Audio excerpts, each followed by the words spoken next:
شاہویر تو ماہنور کی محبت میں اس قدر اندھا ہو چکا ہے کہ اسے دکھائی ہی نہیں دیتا۔ وہی ماں باپ جن کے سامنے آج تک اف نہیں کیا تھا، اب ماہنور کی وجہ سے انہی کے سامنے زبان بھی چلانے لگا ہے اور صاف صاف کہنے لگا ہے کہ آپ لوگوں نے تو کبھی مجھ سے میری پسند پوچھی ہی نہیں، بلکہ زبردستی اپنی پسند میرے اوپر تھوپ دی۔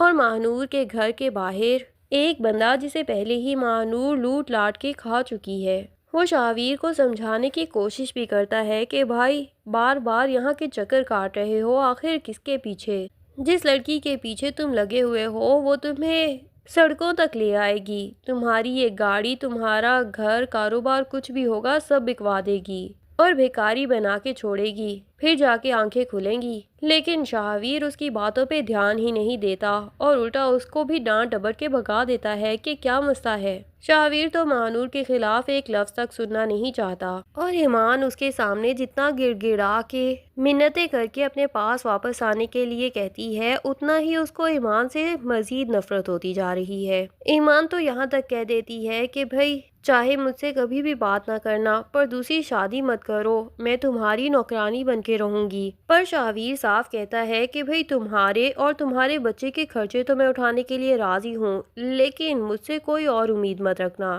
ماہنور کو تو میں کسی قیمت پر چھوڑ نہیں سکتا۔ حالانکہ جب ماہنور کو یہ لگتا ہے کہ شاہویر اپنے باپ کا کاروبار چھوڑ کے اس کے لیے آنا چاہتا ہے، تو ماہنور صاف صاف اسے یہ شو کروا دیتی ہے کہ بھئی میرے خواب بہت بڑے بڑے ہیں، تم اس طرح اپنا چلتا کاروبار بھی چھوڑ دو گے تو آخر مجھے تم سے کیا ملے گا؟ میری خواہشات کون پوری کرے گا؟ تو شاہویر اس کے سامنے بھی بڑے بڑے دعوے کرتا ہے کہ تمہاری خواہشات ہی تو اب میری زندگی کا مقصد رہ گئی ہیں، انہی کو پورا کرنے کے لیے اپنی جان تک لڑا دوں گا۔ ماہنور جو کہ پہلے ہی بہت سے آدمیوں کو اسی طرح پھنسا چکی ہے، وہ اچھی طرح جانتی ہے کہ یہ تو صرف محبت میں اندھا ہو کے اپنے گھر والوں تک کو چھوڑ رہا ہے، پر ایسے بے وقوف دیوانے لڑکے بہت زیادہ کچھ دے نہیں سکتے۔ البتہ ماہنور کو یہ تو پتہ چل گیا ہے کہ اس کے بھائی یا اس کے باپ اس کے لیے جان بھی دے سکتے ہیں، تبھی وہ اس کو اتنے اچھے سے ٹریپ کرے گی اور جب اس سے نکاح کرے گی تو اتنی حق مہر میں قیمت لکھوائے گی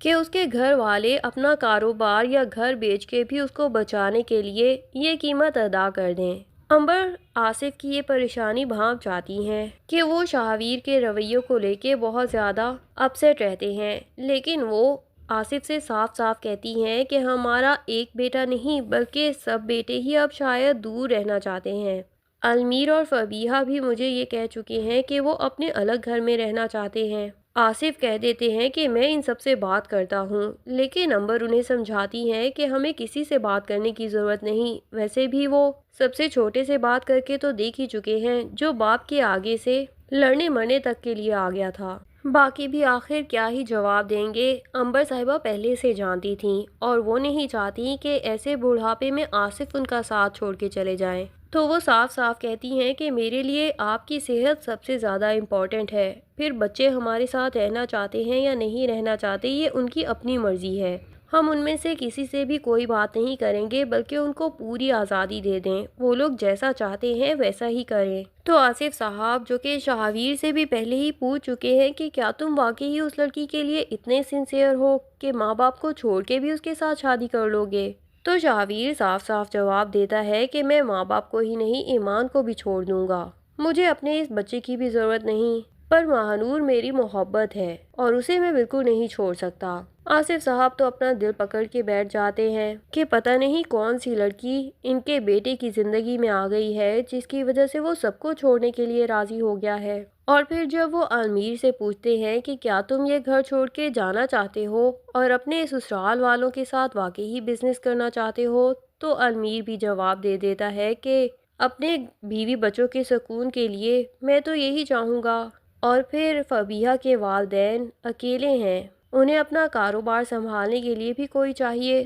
تو میں ان کی بھی مدد کرنا چاہتا ہوں، آپ کے تو پہلے ہی 2 بیٹے اور بھی ہیں، ان میں سے بھی کوئی آپ کی مدد کر سکتا ہے۔ آصف صاحب کو المیر سے بھی ایسے جوابوں کی امید تو نہیں تھی، پر اب ان کی ساری امیدیں اپنے بڑے بیٹے آریان کے ساتھ ہی جڑی ہیں، جو کہ پہلے ہی اپنی بیوی کو یہ بتا چکا ہے کہ گھر کا ماحول اتنا خراب ہو چکا ہے، میں تو یہی چاہتا ہوں کہ ہم لوگ باہر جا کے سیٹل ہو جائیں۔ اب جب وہ آصف صاحب کو اپنی یہ ڈیمانڈ بتائے گا تو ماں باپ کا کیا ریئیکشن ہونے والا ہے، یہ سب ہم دیکھیں گے اگلی ایپیسوڈ میں۔ تب تک کے لیے اللہ حافظ۔ ویڈیو پسند آئے تو لائک اینڈ کمنٹ ضرور کر دیں اور چینل کو سبسکرائب کرنا نہ بھولیے۔ Thank you.